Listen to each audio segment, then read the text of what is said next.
मित्रता, दोस्ती या याराना कुछ भी कहे, ये एक ऐसा रिश्ता है जिसमें कोई स्वार्थ नहीं होता है। बेहद सहज, सरल और मधुर संबंध होता है। हालांकि वर्तमान समय में दोस्ती शब्द के मायने बदल गए हैं और मित्रता की परिभाषा भी, किंतु हम 60 के दशक के लोग अभी भी इस रिश्ते की पवित्रता का मान रखते हैं। हमारे बचपन के जो दोस्त हैं, उनके साथ आज भी वही सरल स्नेही संबंध है। कुछ दोस्त जो हमेशा साथ नहीं होते हैं, फिर भी याद रह जाते हैं। चंद दिनों का साथ इतना प्रभावशाली रहा जो बरसों बरस बाद भी याद रह गया। आज फेसबुक पर पढ़ा किसी परी की कहानी तो मुझे भी एक परी याद आ गई। हालांकि वो परी मेरी दोस्त नहीं थी, लेकिन उसके बारे में इतना कुछ सुना है कि वो मुझे बहुत प्रिय लगने लगी और हमेशा हमेशा के लिए मेरी दोस्त बन गई। बात बहुत पुरानी है। 1974-75 की कोलकाता के शालीमार बाग में दो परिवार बिल्कुल आमने सामने रहते थे। दोनों परिवारों के बीच एक सामान्य पड़ोसी का रिश्ता था और सहजता से निभाया जा रहा था। परी दक्षिण भारतीय परिवार से थी, शुद्ध शाकाहारी भोजन करने वाली, और सामने बंगाली परिवार, रोज मच्छी भात खाने वाला परिवार। फिर भी औपचारिकता निभाई जा रही थी। बंगाली परिवार में एक मेहमान आया। वो किसी गांव से आया था। चौथी क्लास में एडमिशन हुआ था। क्योंकि देर से एडमिशन हुआ था तो टीचर ने पुराने काम की कॉपी परी से लेकर पूरा करने को कहा था। इसलिए मानव परी के साथ उसके घर गया। परी ने दे दी और मानव अपने चाचा के घर आकर काम करने लगा, क्योंकि दूसरे दिन कॉपी लौटानी थी। लेकिन मानव की चाची ने उसे घर के कामों में हाथ बटाने को कहा। एक तो मानव गांव से आया था और फिर वो बहुत संकोची, शर्मीला और अंतर्मुखी स्वभाव का बच्चा था। उसने चाचे की बात मान ली और घर का काम निपटाने लगा। रात के 9:30 बज चुके थे। घर के बाकी चारों बच्चों ने अपनी अपनी पढ़ाई पूरी करके खाना खा लिया और सो गए। मानव अपनी कॉपी लेकर पढ़ने बैठा तो चाची के बच्चों ने उसे डांटकर पढ़ाई बंद करवा दी, क्योंकि रोशनी से उनकी नींद में व्यवधान उत्पन्न हो रहा था। मानव डरकर सो गया। धीरे धीरे उस पर घरेलू काम का दबाव पड़ता चला गया। मानव बहुत दुखी रहने लगा। गांव से शहर पढ़ाई लिखाई करने के लिए आया था और यहाँ उससे घरेलू काम करवाए जा रहे थे और उसके बाद भी उसे पढ़ने नहीं दिया जा रहा था। लेकिन ये बात वो किसी से बोल नहीं सकता था। चाचा सुबह निकल जाते थे ऑफिस और उसके बाद 3 बच्चों को ट्यूशन पढ़ाते हुए रात के 9 बजे आते थे। उसके बाद खाना और सोना होता था। चाची और उनके 4 बच्चे सब एक जैसे थे। स्कूल से कंप्लेन आने लगा। मानव के चाचा जी को क्लास टीचर ने बुलाया और सख्त हिदायत दी कि 6 माही परीक्षा में अगर अच्छे अंक नहीं आए तो सालाना परीक्षा में शामिल नहीं किया जाएगा। मानव दुखी और अपमानित भी हुआ। पहले स्कूल में डांट पड़ी, फिर घर आकर चाचा जी ने पीछे से चाची और 3 भाई बहन को, मानव से बड़े थे, सभी ने खूब सुनाया। रात का खाना भी बंद कर दिया गया। सजा के तौर पर दूसरे दिन जब स्कूल गया तो मैडम ने फिर कहा कि परी पढ़ाई में अव्वल है और तुम्हारे घर के सामने रहती है, इससे क्यों नहीं मदद लेते हो। परी ने जल्दी से कहा कि मेरे साथ चलना, घर से कॉपी दे दूंगी, लिखकर कल दे देना। मानव धीरे से सर झुकाकर बोला और बेंच पर जाकर बैठ गया। लौटते समय परी के घर पर ही बैठकर लिखने लगा। बहुत देर से घर गया, फिर उसकी पिटाई हुई। उसे मना कर दिया गया कि अब किसी के घर नहीं जाना है। दूसरे दिन बिना नाश्ता किए ही स्कूल गया और सीधे लौटकर घर आया। बहुत जोरों की भूख लगी थी। चाची से खाना मांगकर खाया और चाची के साथ काम करने लगा। फिर वही 9 बज गए। सभी के साथ खाना खा लिया और चुपचाप सोने का नाटक किया। घर के सभी लोग सो गए। तब चुपके से बालकोनी में जाकर बोरी छिपाया और पढ़ाई करने बैठ गया। सड़क के खंभे की रोशनी बहुत हल्की सी आ रही थी। उसी मध्यम सी रोशनी में लिखता रहा और लिखते लिखते उसे नींद आ गई। उसी बोरी पर सुड़क कर सो गया। सुबह सुबह परी अपने बालकनी में आई तो मानव को देखकर चौंक गई। उसने अपने माता पिता को बुलाकर दिखाया। तब तक चाचा जी जग चुके थे। उन्होंने भी देखा, जगाया और फिर अपनी उलझी हुई जिंदगी को सुलझाने में मशगूल हो गए।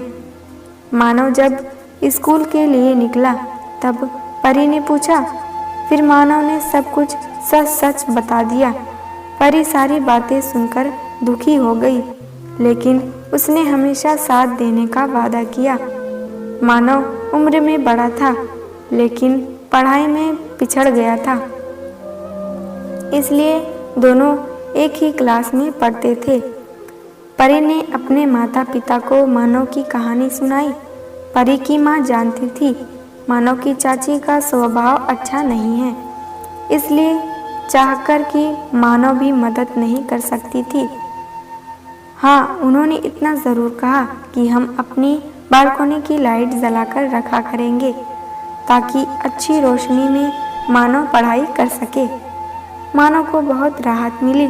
चाची बहुत बुरा सलूक करती थी, लेकिन उसे अब कोई दुख नहीं महसूस होता था क्योंकि उसे एक अच्छी दोस्त जो मिल गई थी। मानव अब परी से बहुत बातें करने लगा था। साथ साथ पढ़ते लिखते दोनों बड़े हो गए। 7वीं कक्षा में मानव प्रथम और परी द्वितीय स्थान पर आए। 8वीं कक्षा में पढ़ाई के बोझ के साथ साथ घर के कामों का बोझ भी बढ़ने लगा था। मानव अब कुछ बोलने और जवाब देने लगा था। अपनी चाची और भाई बहनों को भी वो कहता था, घर का काम सिर्फ मैं ही क्यों करूं? भैया दीदी क्यों नहीं करते हैं? इस बात पर चाची के साथ दीदी ने भी बहुत भला बुरा बनाया। मानव को परी की दोस्ती बहुत अच्छी लगी थी।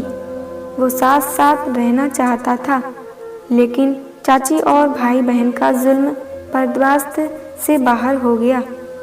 उसने परी को बताया कि वापस गांव जाना चाहता हूँ, वहीं रहकर पढ़ाई करूँगा और एक दिन काबिल इंसान बनकर लौटूंगा।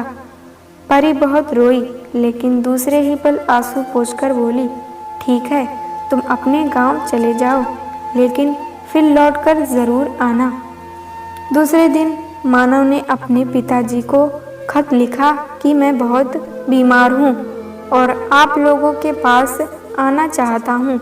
10-15 दिन बाद एक चाचा आए और मानव को उसके गांव पहुँचाने के लिए। चाची ने बैग के सामान सब रख दिया।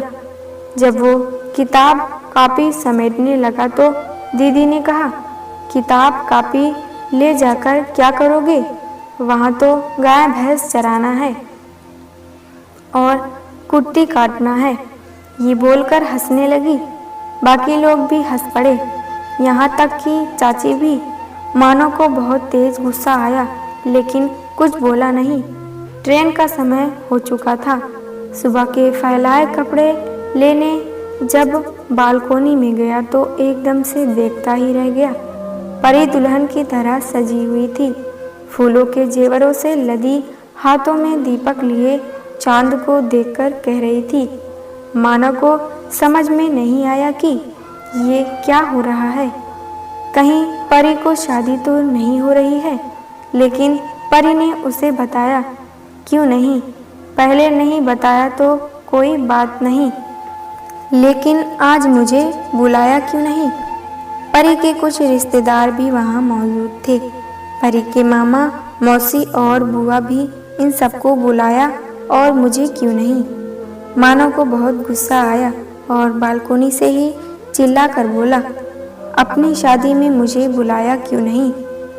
परी ने देखा और नजरें झुका ली। अब तो मानव को यकीन हो गया था कि परी की शादी हो रही है। खैर, उसे तो आज गांव जाना ही था। उसने अपना बैग उठाया और चाचा के साथ सीढ़ियों से उतरकर गेट तक पहुंचा। तभी परी भी नीचे आई और धीरे से बोली, बुद्धू राम, मेरी शादी नहीं हो रही। आज मैं बड़ी हो गई, इसलिए ये सब पूजा हो रहा है। जब शादी होगी तो तुम्हें ज़रूर बुलाऊंगी। फिर उसने टिफिन में कुछ खाने का सामान दिया रास्ते के लिए, और दोनों दोस्त जुदा हो गए। परी कुछ दिनों तक इंतज़ार करती रही खत का, लेकिन मानव गांव आकर बहुत बीमार हो गया। लगभग 2 साल बीमार रहा। पढ़ाई भी खराब हो गई, गहरे अवसाद में चला गया। चाची का व्यवहार और भाई बहन की बातें उसके दिलो दिमाग पर असर कर गई थी। काफ़ी वक्त लगा संभलने में। संभल गया और एक दिन कामयाब हो गया। सेना में उसका चयन हो गया और जिंदगी बेधड़क तेजी से चलती रही। एक दिन यूं ही किसी बात पर परी की बहुत याद आई। पता नहीं अब परी कहाँ होगी, कैसी होगी, वो मानव के याद भी करती होगी कि नहीं। मानव ने ही मुझे अपनी कहानी सुनाई थी, और तभी से थे मैं कभी भी परी नाम पढ़ती तो जानने की कोशिश करती, कहीं ये वही तो नहीं। कितना निश्चल, कितना पवित्र और कितना अपनत्व भरा ये रिश्ता था।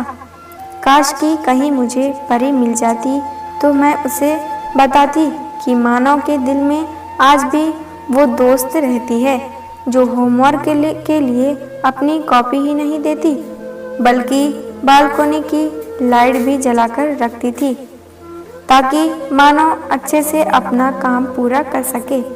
दोस्तों, मित्रता, स्नेह, अपनत्व और गहरा लगाव जो मैंने देखा उसे महसूस करना चाहती, लेकिन अब ना तो मानव पैदा होते हैं, ना ही कोई परी। वर्तमान समय में दोस्ती की परिभाषा बदल गई है। प्यारे दोस्तों, अगर ये कहानी आपको पसंद आए तो लाइक, सब्सक्राइब करना ना भूलें।